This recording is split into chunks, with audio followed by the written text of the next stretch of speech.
Ang patuloy na pagsulong ng bayan ng Magallanes ay dahil sa mga proyektong pinatutupad ng ating lokal na pamahalaan sa pangunguna ni Mayor Jasmine Angeli Maligaya Bautista. Serbisyong may ngiti na nakasentro sa kanyang mga programa sa social service, management, infrastructure, local economic development at education. O SMILE! Sa simula pa lamang ng kanyang termino, pumarangkada na ang maraming proyekto para sa Magalenyo. Namahagi ng 6 na multicabs, 80 drug personalities ang nanumpa ng pag-iwas sa paggamit at pagtutulak ng droga, dengue vaccination, TB DOTS, National Immunization Awareness Month, Breastfeeding Awareness Program, 72 benepisyaryo ang nabigyan tulong ng PCA, bloodletting activity, nilunsad ang parole making contest, self-defense training para sa mga tanod, green up activity na pinangunahan ng pamahalaang bayan, fly control seminar para sa poultry owners, gift giving para sa kabataang Magalenyo, pneumococcal vaccination para sa senior citizens. Dumalo ang ating pamunuan sa LGU Consultation on Peace and Order, activation of hotlines, activation of communication systems, at napakaraming healthcare programs. Para sa mabuting pamamahala, ipinatupad ang core values na SMILE, Service Excellence, Modesty, Innovation, Leadership, Empowerment. Nagkaroon ng revision ng Citizens Charter. Sa Solid Waste Management, isinaayos ang Materials Recovery Facility at nagkaroon ng Palit Basura Program. Mayroon ding Learning and Development Training para sa department heads at employees. Maraming proyektong pang-infrastruktura ang sinimulan. Nakipag-ugnayan sa PLDT para sa paglalagay ng landline and fiber optics at internet connection. Maraming proyektong pinangunahan ng DPWH at ng pamahalaang bayan.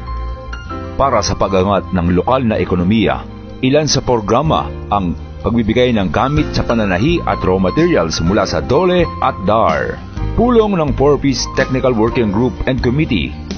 Ang ating Municipal Mayor at TESDA Provincial Director ay nag-usap ukol sa Barangay Kasanayan para sa Kabuhayan at Kapayapaan. Ang first phase ng financial assistance sa 72 beneficiary mula sa Philippine Coconut Authority. Patuloy din ang suporta ng Department of Agriculture sa ating munisipalidad.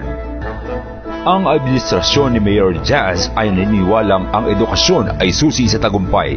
Nagkaroon ng 24 na scholars at 90 scholarship grants mula sa provincial government. Nilagdaan ng ating punong bayan ang Memorandum of Agreement para sa educational assistance mula sa NCST at Imus Institute. Sa programang Ahon ng 4-Piece, hangad na ang lahat ng benepisyaryo ay lumaya mula sa gutom at kahirapan. 1,173 registered beneficiaries ang nakinabang dito. Maliban sa scholarship, may deworming, family development session at iba pang programa. Marami pang ibang ayuda ang naibigay ng MSWD.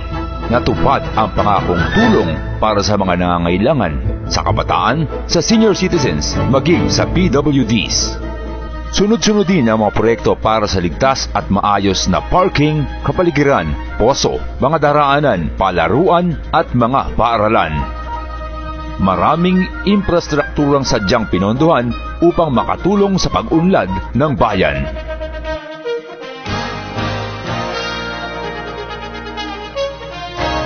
Sa pagpasok ng 2017, higit pang pinaigting ni Mayor Jazz ang paglalatag ng proyekto para sa Magalenyo. Noong Enero, nagsimula ito sa Pista ng Bayan. May awarding ng Alay Lakad Scholarship, distribution ng medical equipment sa barangay, liver cancer awareness at sanitation seminar. Mayroon ding Magallanes Business One-Stop Shop. Buwan ng Pebrero, nagkaroon muli ng distribution of medical equipment. Ang launching ng Pulisanayon Rescue ni Juan program ay pinatupad ng Magallanes Police Station, Local Government of Magallanes at ng TESDA Cavite. Mayroon ding 205 graduates na nagtapos sa iba't ibang TESDA courses.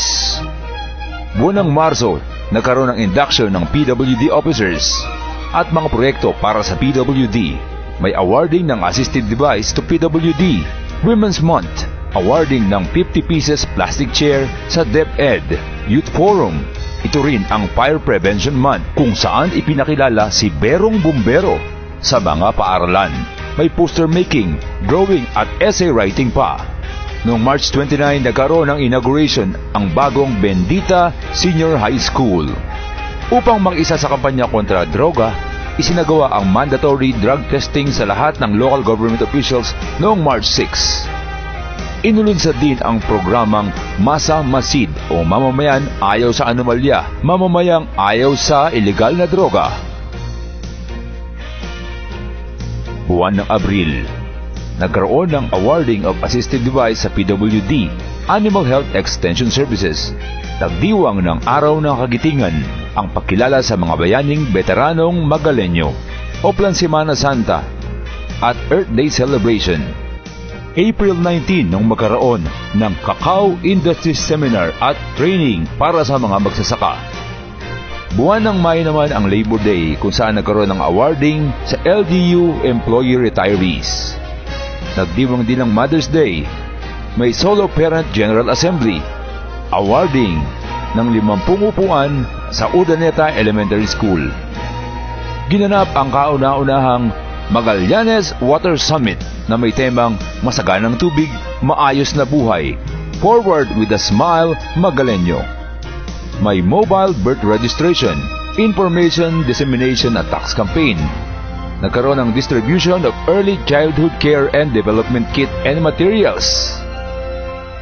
Launching of sustainable livelihood programs. Distribution of painting materials. People's Day. Youth Summit. May Memorandum of Agreement sa Meralco, ang ating local government unit. School-based drug awareness and prevention program. Think of all that you can be when you stay drug-free. Natapos din ang ilang proyektong karsada at multi-purpose covered court. Ongoing naman ang rehabilitation ng Rural Health Unit at preventive maintenance at pagsasaayos ng ilan pang mga pangunahing karsada. Buwan ng Hunyo, nagkaroon ng Independence Day Celebration sa temang Pagbabagong Sama-samang Balikatin. May radio orientation sa lahat ng barangay. Ito rin ang panahon ng balik eskwela. May MAPAC and BADAC Capability Enhancement Seminar. Community-based monitoring system. Pre-mobile registration of birth for indigent and information dissemination. Ito rin ang Father's Day celebration. May training seminars for local tour guides. Nagkaroon din ng Memorandum of Agreement sa 5 grocery stores para sa disaster preparedness. May Earth Day cleanup activity at Arbor Day, the first educators Nara tree planting for a sturdy tomorrow. Kumpleto na ang 48 CCTVs na nasa poblasyon. Ito ay nagkakahalaga ng 2.3 million pesos. Ang Makagra o Magallanes Cacao Growers Association ay nagsama rin at nagkaisa noong June 28, 2017. Tuloy-tuloy lang ang programang Basura Mo Bigas Ko na nagbigay ng makabuluhang pagtutulungan upang malinis ang kapaligiran at matugunan pa ang pangangailangan. Noon ngang buwan ng Hunyo, umabot na sa 3,000 kilo ang naipamimigay. As of June 2017, patunay sa lumalagong kabuhayan, may 364 na bagong negosyo. Dinagdagan pa ang maraming proyektong pang-agrikultura. Nagkaroon ng Basic Life Support Training. Nakabili at naipamahagi ang mga sasakyang kailangan ng bayan. Ilan pa lamang ito sa napakaraming pagbabago. Sa unang taon ni Mayor Jazz, kitang-kita ang ganda ng bayang nagkakaisa. Asahan natin ang marami pang proyekto. Abangan natin ang mahusay na pamumuno. Sama-sama tayo sa pagtulong at pagsuporta. Ang Magallanes ay uunlad at susulong pa.